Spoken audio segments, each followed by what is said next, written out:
Hey everyone, it's Nicole. Welcome to my channel, or welcome back to my channel. If you're new here, don't forget to subscribe. I like to post about books and music, mostly Taylor Swift. Today I'm going to be doing a summary of all of the best books I read in 2023. Usually I would do like an end of year wrap up of all the books I read and kind of talk through my thoughts, but those videos are really long, and honestly I just want to give you like my best recommendations, like what is actually worth putting time into. If you want some kind of full wrap up, let me know, or maybe like the worst books I read in 2023, but I don't know. I wanted this video to just be really helpful for people trying to get into reading, and I read 85 books last year and slimmed this down to five-star reads out of 2023, which is a little bit pitiful, but I don't know. I'm kind of picky with my ratings, I guess, but yeah, I will be talking through all 5 of those, why I think they are worth 5 out of 5 stars, and yeah, let's just get right into it. So the very first 5-star read, oh god, it's dusty. I read this year, so this hasn't been there that long, and it's already nasty. Dusting is the worst, but it's something you need to do like once a week, just wipe shit down, especially because this is right over where I sleep. But anyways, my very first 5-star read of the year happened in like May, I think. I was very slow in the beginning of the year, and then it really started to pick up steam in the second half of the year. But yeah, my very first 5-star read was My Dark Vanessa.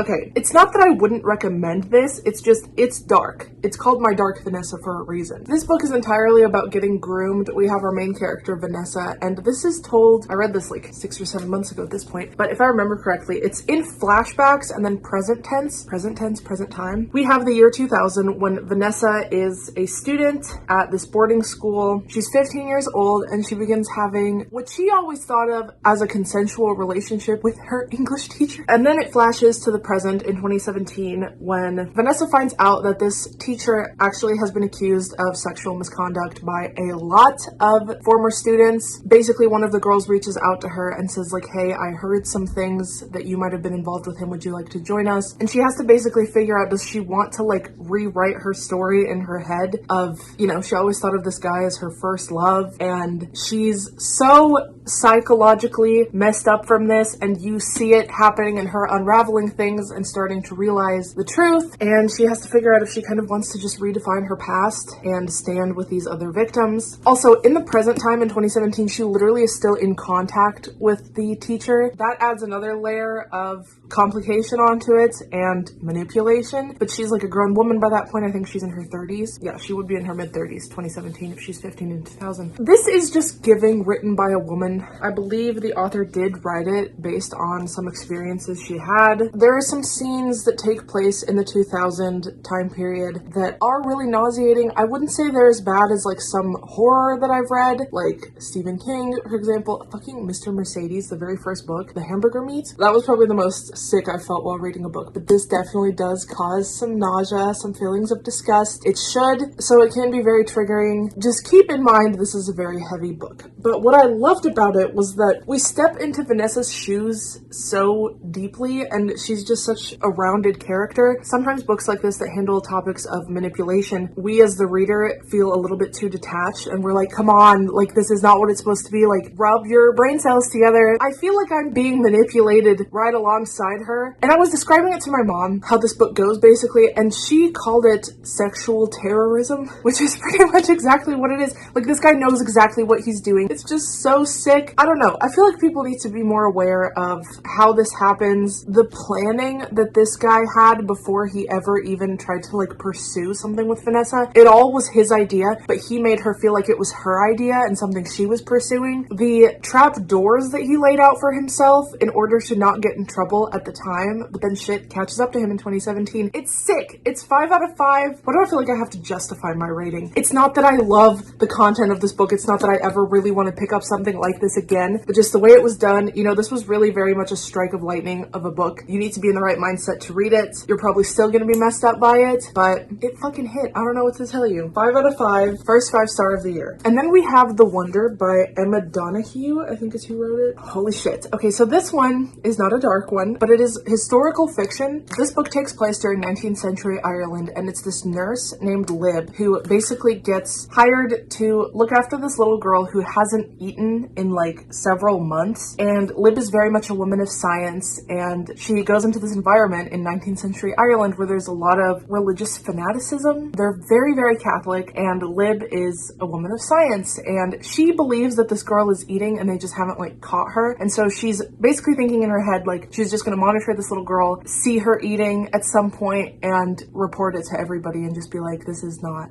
what you're thinking that it is. And everybody is like viewing this little girl as this saint and think it's some kind of work of God. And Lib is like, if she's actually going this long without eating, this is not good. Like, we shouldn't be encouraging this. And they have these people coming in to see her, almost like an attraction. It's like these people are coming from like miles away to just see the girl who hasn't eaten. And I talked about this on my TikTok when I was reading it, but it wasn't something that I would expect to be a 5-star read going in. But as I got deeper and deeper into the story, I just wanted to know what the hell was going on so bad. And there's this eeriness that lurks within that house that she's staying in. And something about a fucking bog is just gonna get me every time. I think it might be because of The Woman in Black, and that had such a deep effect on me when I was a child. And something about a bog is just what's in there, you know, what's in there. I was thinking, is the bog preserving the little girl somehow? But she's alive, she's not in the bog, she's in her house, which is surrounded by bog. And it's just such a mind fuck. And something about that house feels so spooky. I felt like I just wanted to scream at Lib to get out of the house because something's wrong in there. So it's very much a page turner in that sense. It honestly has some really deep themes. Something's falling behind me. I can hear it. I don't know what it is. I guess it's not important. There's a lot of infuriating themes of like, first of all, the religious fanaticism. It's like frustrating that these people are just not believing in this reality. Also, Lib is an outsider. She's from England. So the people naturally do not really want to believe her. And the things that she witnesses and the things that she thinks are actually going on, she has a lot of theories. It's so hard to figure out like which one of her theories is real, or maybe it's something else. And then this journalist comes in and you're thinking like, does he have something to do with it? Because he seems to get along with Lib a lot better than anybody else. Is he trying to like manipulate her, or is he just being a journalist and trying to get closer to the story? Why is he taking her seriously and no one else is? There's also a lot of sexism because Lib is a woman and this is the 19th century. You know, nobody's taking her seriously. It's also modern medicine is not what it is now. So if you're interested in medicine in any capacity, because my mom's a nurse and like every day she does surgeries on people and everything goes well. Every once in a while they lose a patient and it's a very upsetting thing. But back in this time period, a nurse is almost like hospice care. Like it's expected. It's the norm to lose a patient. So that has an effect on how she is treating this little girl. Basically what it boils down to is this is an incredibly atmospheric gothic Irish tale. The sexism and the victim blaming, it's not to the extent of that. There are some triggering things happening towards the end when things are revealed. God, if I give you a trigger warning, it's like a spoiler. But look up trigger warnings if you need to. It's not super explicit or even like a scene of anything happening. It's just kind of an explanation. I'm reading my notes on this book right now and how it ended, and I'm remembering the way they had to... The sexism! It was kind of a social commentary as well. Such a good writing style. Like I was just turning these pages, I was like, what's happening?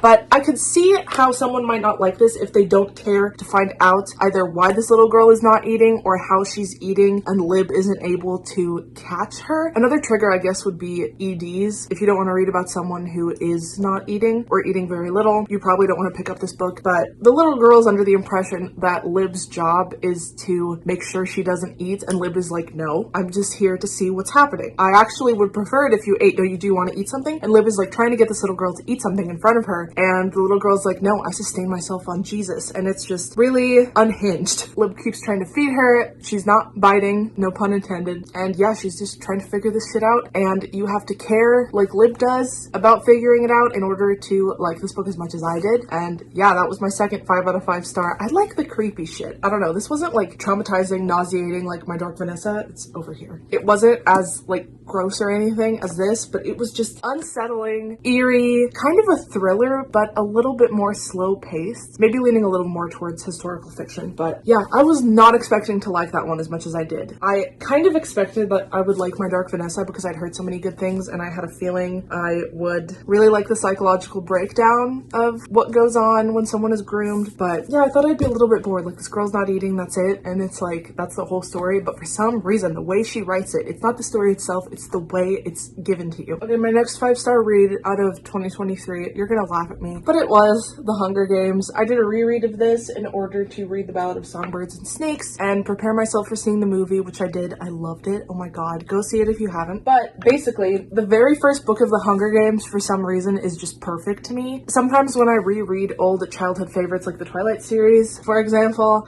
it just doesn't hit like it did when I was 9. Granted, I was older when when I read the Hunger Games series. I was in like middle school, but for some reason the Hunger Games is just hitting. And the first one is very superior to me out of the original trilogy because the pacing is just, that's what really gets me with that one. I hate that it's such an entertaining story to me because most of it is the Hunger Games. And I think that's kind of Suzanne Collins, something she's doing on purpose, where it's like the book is so good and so interesting because you are invested in what's happening to the characters. And now that I'm older and I reread it, I felt like I was almost like a capital character. That's what you feel like as you're reading it. You're just like sitting in the comfort of your home being entertained by this. I mean, they're fictional characters, so I feel better because of that, but it's just like, it's really uncomfortable to sit on. But I think it really is the pacing and the way she writes it. Like, this could be a pretty miserable book to get through if it was like too long or too bloated at certain areas, but for some reason each scene just flows really nicely into the next. I noticed the last two books in the original series, Catching Fire and Mockingjay, they get a little bit bogged down at certain points, particularly Mockingjay because of the war. And I think there are a lot of interesting things to be said in Mockingjay about war, about morals, kind of who she chooses at the end, Peeta or Gale, how she's more compatible with one of them versus the other, and how it all comes back to war. But it just gets so depressing towards the end. I don't know, something about Mockingjay is just like, I don't even feel good that it's over. And in Catching Fire, again, I think it was the pacing. Something about it was just a little bit different from the very first one. The first one I just eat up in like a day, and it's something about the story is just perfectly told. It's not so much the content as the way it's told, much like The Wonder. I also found reading it as I was 24 at the time. I'm now 25. I just turned 25. Don't remind me. Something about reading it as a 24-year-old versus reading it, I think I was 13 or 14 when I first read it. I was not interested at all when I was 13, 14 years old in the like romancy aspect of it, but because I knew it was going to happen, I think I was a little bit more involved in it the second time around, and I was just really eating up that Peeta Katniss fake dating. Something about it now that I'm older. But I was also kind of eating up Gale and Katniss. Like, but then I kept asking myself, is it that I like Gale more, or is it that he's tall and dark haired, you know? And I eventually came to the conclusion that it's just that he's tall and dark haired, and he was a little bit too best friendy. I don't know, I like their friendship a lot. I really like the character dynamics in this book. They're also very, very developed for a book that is so fast paced and such a page turner. Sometimes if you have something that is very quick and doesn't get bogged down at all, sometimes the character development suffers a little bit for the sake of that, or vice versa. The notes I took on this book was I was eating that shit up like I was starving. Stellar reality TV. I hate to admit it, but it's very exciting. I hate it. I like hate myself for this. It's something you have to sit on as you're reading it, and as it's a page turner, and as you're fucking entertained by it. There's a scene in it that is just devastating. I like how I'm not giving any spoilers, even though everybody probably knows what I'm talking about. With the flowers, and I knew it was coming, and the way it was written made me cry again. And I think every time I think about it too hard, I'm just gonna start crying. There's something so beautiful in it to me to this day. I like books that really move me, and this one does that. So then after I finished the original trilogy, I read The Ballad of Songbirds and Snakes. I'm not gonna pull it out because it's just like so far down in my stack. I really need like shelves. I have shelves, but they're full. So the thing about The Ballad of Songbirds and Snakes is that it is not strong in the pacing aspect. The first half especially is like going on and on and on forever, and I have a reading vlog of me reading this book and all of my thoughts as I have them. It's very much a psychological portrait of President Snow, who is the main antagonist from the original trilogy. It's like a villain origin story, and it is not a redemption arc. I see a lot of people who are really hesitant to read it because they think it's going to redeem him. You really don't feel bad for him at any point, especially because he's contrasted with his cousin Tigress, and she goes through the same shit he does, and she ends up decent. So it's like, what is his excuse? You know what I mean? And it's actually so like watching a car crash, because you know what happens if you've read the original trilogy. So you just see him continue to make the wrong choice at every turn, and you kind of compare it to Katniss a little bit, because she could have turned out pretty bad too if she wouldn't have had, I don't know, a conscience, much like Snow. And in the very beginning, he's like, maybe, potentially, he could be redeemable. He has some characteristics where it's just like, this guy's red flaggy, definitely red flags going up. But then by the end of the book, because it is such a gradual, long, slow-paced book, you just see him slowly turn into a complete sociopath where there's just no going back. And I mean, you could argue there's no going back right from the beginning, because you know he's cursed. He's destined for doing horrible, horrible things. But you know, in the very beginning, it's just awful. And then I kept thinking, because he wasn't that terrible in the very, very beginning, and I was like, is he going to like lose Lucy Gray in the Hunger Games, and that's going to make him want everyone else to suffer the way he did? And it wasn't even that innocent. Innocent, is that the right word? At least if that would have been what happened, it would have been a little understandable. That was my prediction. I'll be like, oh, he just wants everyone to suffer like he did. It wasn't even that. He had shit so good. There was just no excuse. He had so many chances, so many opportunities, so much more than he should have been given, so many second chances by so many people, and so many people being so forgiving of him, and he just took advantage of it. And I guess that's what happens when you like never get consequences of your actions. But for some reason that was especially frustrating to me, because it was just like, you can turn it around at this point. Most people wouldn't be able to, but you can still do it, and he just didn't. He never did.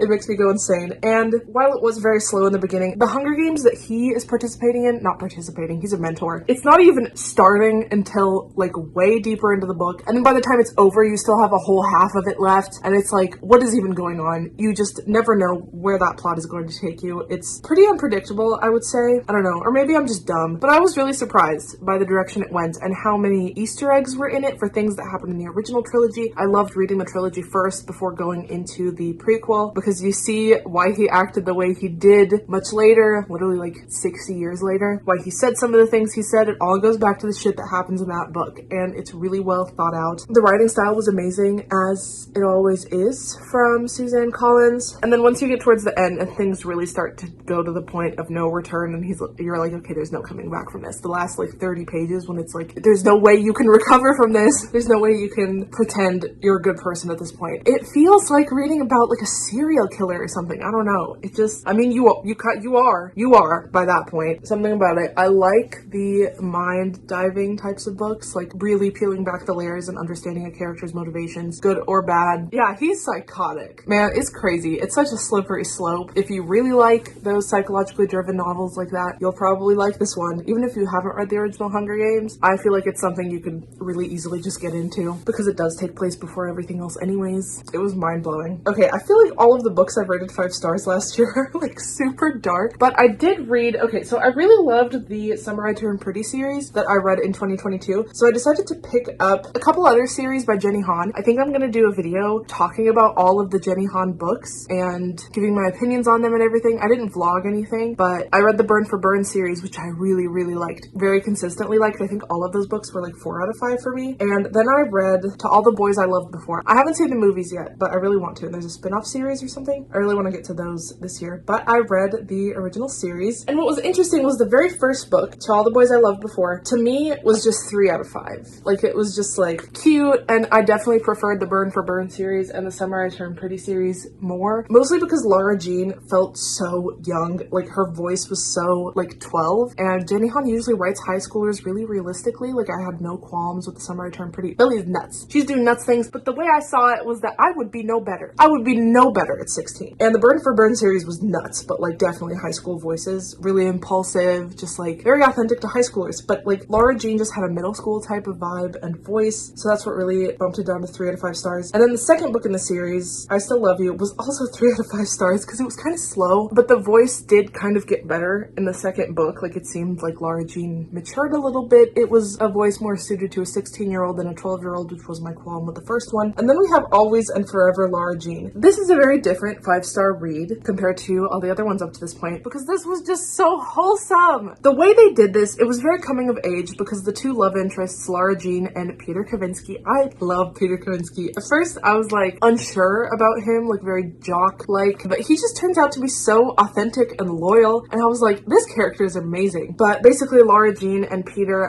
they're growing, and sometimes you think they might be growing in opposite directions as they're in this relationship their senior year of high school, and there was no miscommunication trope. I feel like with a coming-of-age romance like this, it's very easy to fall into just letting the characters be trash at communicating, but that was not what was happening with Peter and Lara Jean.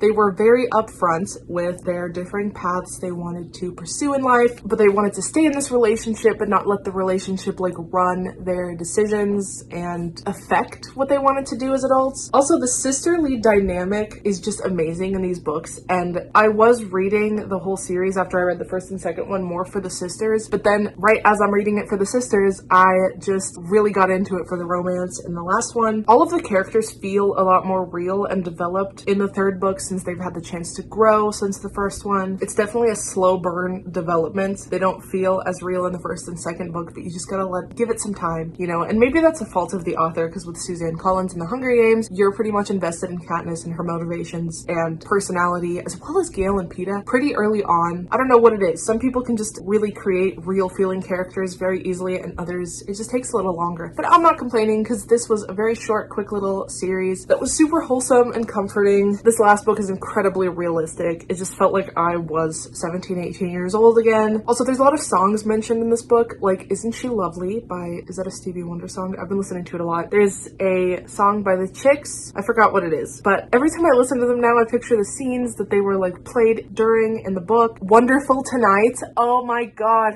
I don't know. It made me emotional. It's not like a sad book. It's not triggering in any way. It's very comfy, cozy. I felt very nostalgic for my own high school experience, and I fucking hated high school, so that's saying a lot. Every chapter of this last one also felt incredibly intentional. Like nothing was slow, nothing was bloated at all. As I said before, the first two books were a little slow at points. I really like the younger sister, Kitty, and I'm sure I'd love Margot, the older sister too, but she's not in there as much because she's older, so she already graduated. She's studying abroad, and she's been studying abroad since the first book, but she's there a little bit, and I really like the sisterly dynamic. But yeah, I really like the younger one because she's so funny. It's nuts. She has no business being that funny at like 9 or 10 or whatever. But yeah, at least I am ending out this video with one wholesome 5-star read. The rest were intense. The Hunger Games not as much because it's YA, so they don't get like that deep into really dark subjects. But what does this say about my taste? Wow.